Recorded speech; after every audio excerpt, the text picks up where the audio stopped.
Oke, sebelum kita masuk ke dalam materi, kita saksikan intro terlebih dahulu. Get ready for the countdown. 10, 9, 8, 7, 6, 5, 4, 3, 2, 1, 0.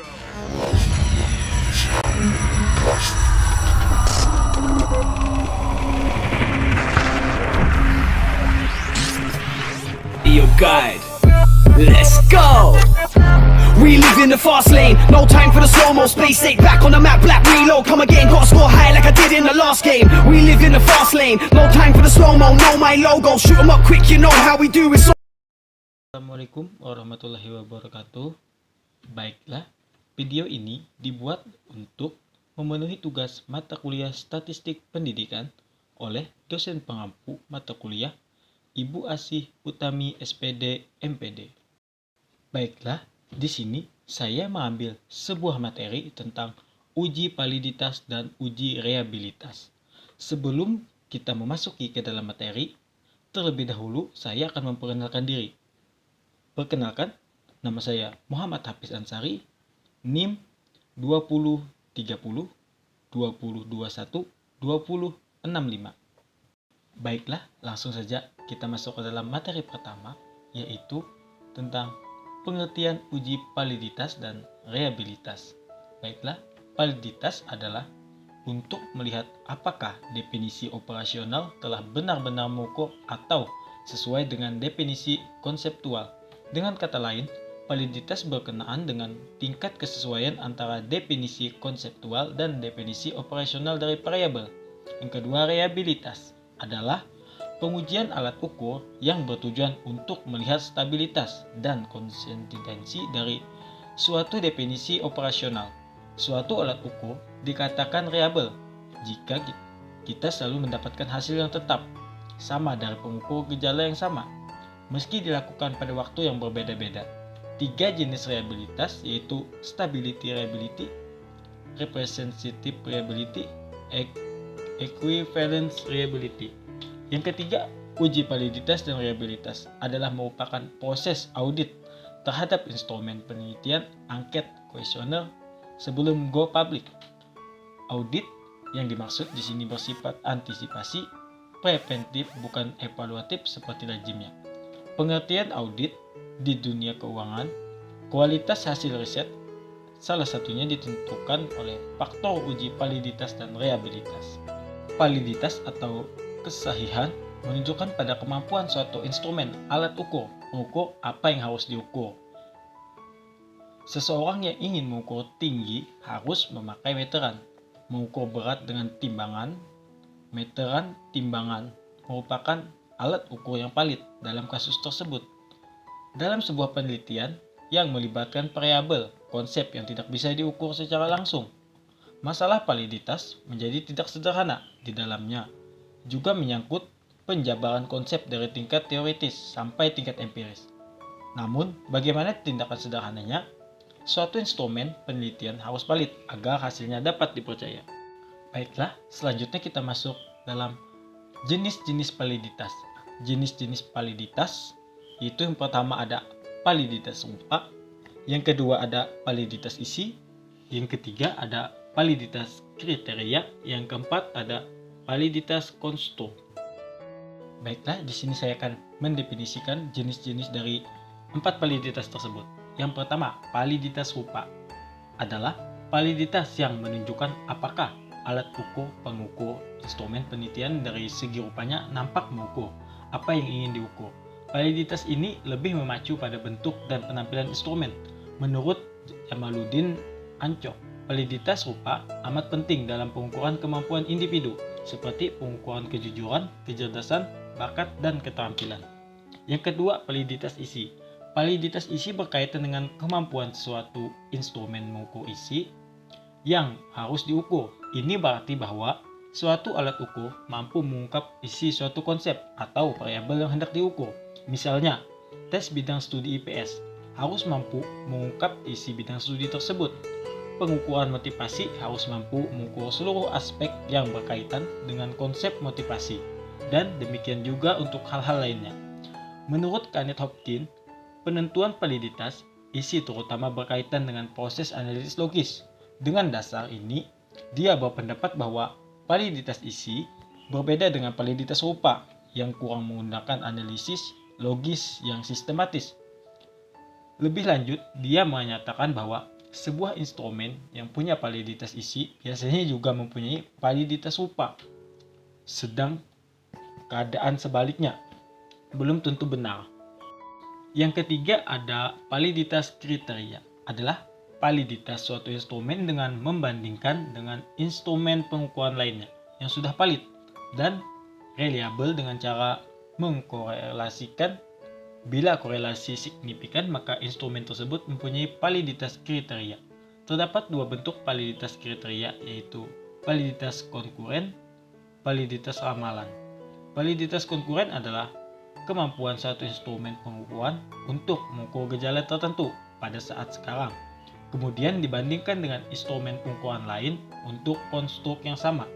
Validitas ramalan adalah kemampuan suatu instrumen pengukuran memprediksi secara tepat dengan apa yang akan terjadi di masa datang. Contohnya, apakah tes masuk sekolah mempunyai validitas ramalan atau tidak ditentukan oleh kenyataan? Apakah terdapat korelasi yang signifikan antara hasil tes masuk dengan prestasi belajar sudah menjadi siswa? Bila ada, berarti tes tersebut mempunyai validitas ramalan. Yang keempat, validitas konstruk. Konstruk adalah kerangka dari satu konsep, sedangkan validitas konstruk adalah validitas yang berkaitan dengan kesanggupan suatu alat ukur dalam mengukur pengertian suatu konsep yang diukurnya. Menurut Jack R. Frankel, validitas konstruk merupakan yang terluas cakupannya dibanding dengan validitas lainnya karena melibatkan banyak prosedur termasuk validitas isi dan validitas kriteria. Instrumen valid atau sah jika pertanyaan tersebut mampu mengungkapkan suatu yang akan diukur oleh instrumen. Instrumen reliable andal jika jawaban responder terhadap pertanyaan adalah konsisten atau stabil dari waktu ke waktu. Langkah-langkah uji validitas dan reliabilitas yaitu: yang pertama, mempersiapkan butir-butir pertanyaan berdasarkan konstruk, konsep, dan indikator dari variabel yang akan diteliti. Yang kedua, instrumen atau pertanyaan diberikan kepada responden untuk diuji cobakan. Yang ketiga, setelah instrumen diuji cobakan kepada responden, kemudian ditabulasikan untuk mempermudah penghitungan dan analisis uji coba tersebut. Yang keempat, responden target uji coba instrumen tidak dapat dijadikan responden penelitian. Baiklah, selanjutnya beberapa analisis yang sering dipergunakan untuk melakukan uji validitas adalah: yang pertama, korelasi product moment.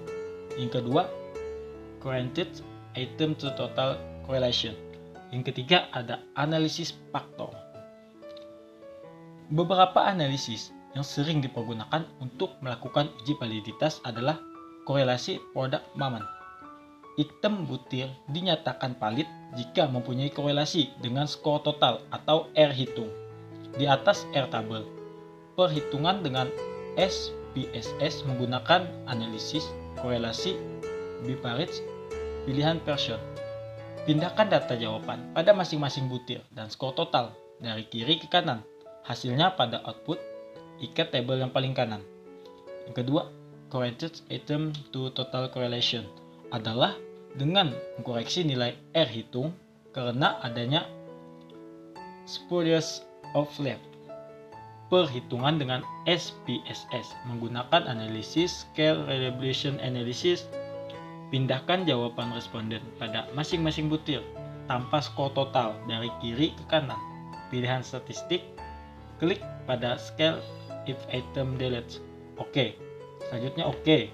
Nilai yang dipergunakan pada kolom correlated item total correlation. Yang ketiga, analisis faktor.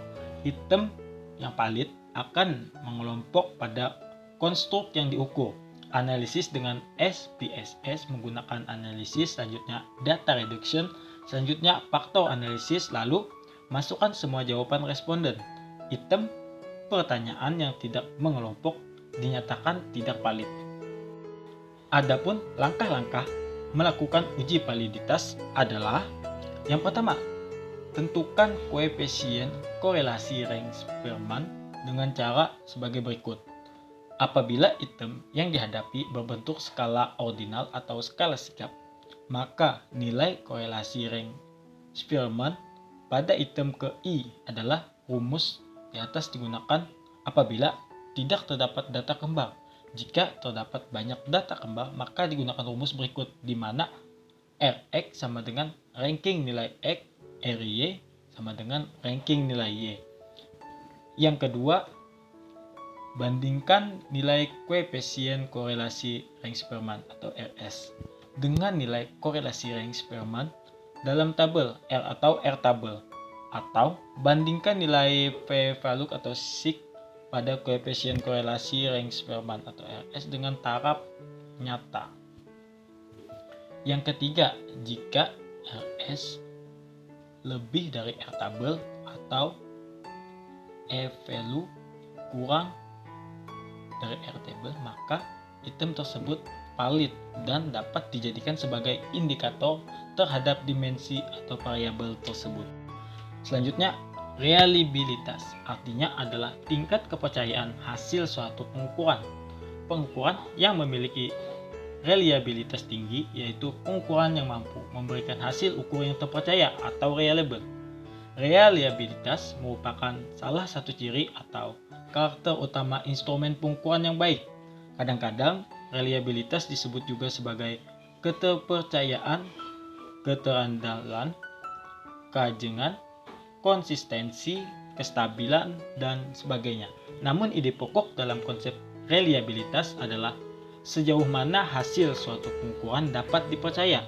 Artinya, sejauh mana skor hasil pengukuran terbebas dari kekeliruan pengukuran atau measurement error. Selanjutnya, pengujian validitas dan reliabilitas instrumen. Reliabilitas ada dua, yaitu stabilitas dan konsistensi. Dan validitas ada tiga, yaitu context validity, criterion related validity, criterion. Yang ketiga ada criterion related validity. Selanjutnya, validitas eksternal. Bila data yang dicapai dapat digeneralisasikan semua objek, situasi, dan waktu yang berbeda. 1.